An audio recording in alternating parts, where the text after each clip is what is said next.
Seminar ini selain diikuti secara live di lokasi acara juga digelar via Zoom yang pesertanya juga dari Fakultas Hukum Universitas Kadiri bersama keynote speaker yakni Saldi Isra. Para peserta seminar nasional menyimak pengetahuan mengenai Mahkamah Konstitusi Republik Indonesia serta peran Mahkamah Konstitusi di masyarakat dan negara.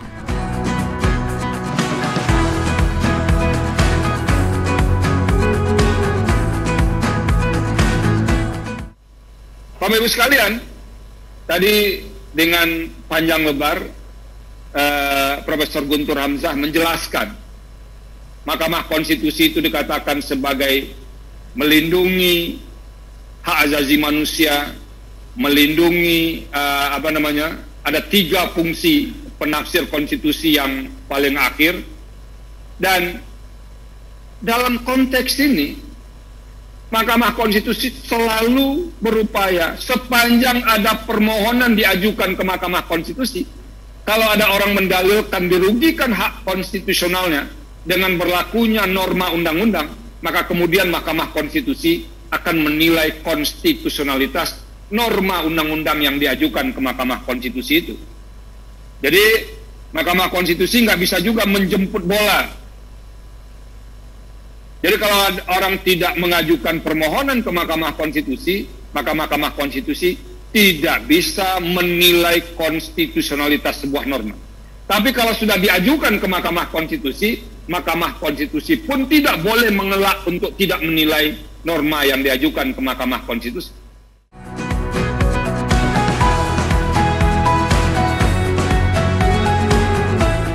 Seminar yang begitu luar biasa ini dipandu oleh moderator hebat yakni Saiful Firdaus selaku Pusat Studi dan Demokrasi Fakultas Hukum Uniska Kediri.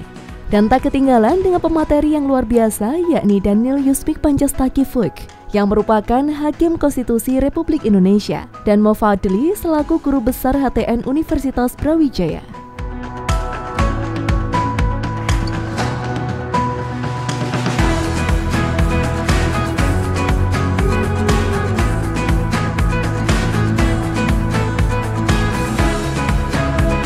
Tentang penyusunan DPT hari ini dan tentu pemilu-pemilu sebelumnya, penyusunan DPT masih menjadi PR besar oleh penyelenggara pemilu. Bagaimana memastikan dan memvalidkan DPT ini menjadi salah satu data yang betul-betul valid, karena ini sangat menentukan bagaimana pemilihan hak pemilu warga negara dan seterusnya. Itu semua menjadi hal-hal yang menjadi pemantik, menjadi alasan kenapa kami memilih pemenuhan hak politik warga negara dalam pemilihan umum dan pemilihan kepala daerah. Untuk itu pertama saya akan berikan waktu untuk Yang Mulia Dr. Daniel Yusmik Pancastakiflik untuk ketentuan seminar hari ini. Materi seminar yang disampaikan oleh Hakim Konstitusi Republik Indonesia meliputi kewenangan MK dan kewajiban Mahkamah Konstitusi Republik Indonesia. Beliau juga mengatakan bahwa menjemput bola bukan merupakan putusan Mahkamah Konstitusi. Jadi, selama tidak ada permohonan, tidak ada putusan. Nah, kemudian terkait yang terakhir, terkait dengan grafik dari amar putusan, ini ada PUU, ada SKLN, ada PHPU, kemudian ada PHP-Kada. Nah, dari 5 kewenangan MK, 4 kewenangan dan 1 kewajiban itu ada 2 yang tidak pernah diputuskan, dan itu tadi juga Prof. Saldi sudah mengatakan maupun Prof. Guntur bahwa MK itu tidak boleh menyambut bola. Jadi selama tidak ada permohonan maka MK tidak mungkin akan memutuskan. Namun demikian sebenarnya hukum acara itu sudah disiapkan oleh MK. Hukum acara tentang impeachment atau pemaksulan sudah ada. Hukum acara tentang pembubaran partai politik juga sudah ada. Sekalipun sampai sekarang tidak pernah bersidang karena belum pernah ada yang mengajukan permohonan ke Mahkamah Konstitusi. Dan selanjutnya dilanjutkan materi oleh Fadli dengan materi mengenai pemenuhan hak politik warga negara dalam pemilihan umum dan pilihan kepala daerah. Coba bisa tanya kepada hakim-hakim MK ini, Bapak Ibu, kepada beliau-beliau yang mulia ini, memutuskan itu pakai apa? Rasio? Iya. Tapi coba, apakah semata-mata rasio? Tidak Bapak Ibu, saya yakin tuh ditimbang dengan hati nuraninya. Yang mulia, kira-kira begitu. Saya dibimbing Prof. Bagir Manan, itu promotor saya. Beliau mengatakan, Fadli, ternyata memutuskan itu harus, maaf ya, menyingkirkan perasaan ini. Itu sulit Bapak Ibu. Untuk apa? Muncul hati nurani. Dengan pertanyaan hati nurani itu, maka unta tadi yang ditanya, yang sampaikan oleh beliau tadi, bisa menjawab gitu.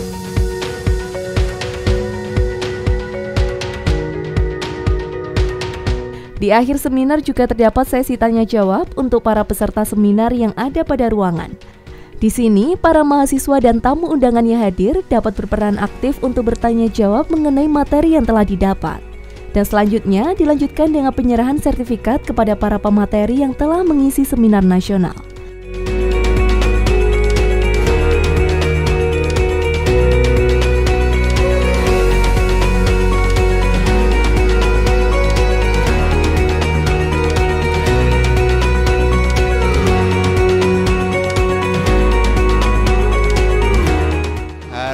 Untuk penandatanganan kerjasama nanti akan ada implementasi. Nah, implementasinya itu hari ini juga sudah kita lakukan seminar nasional.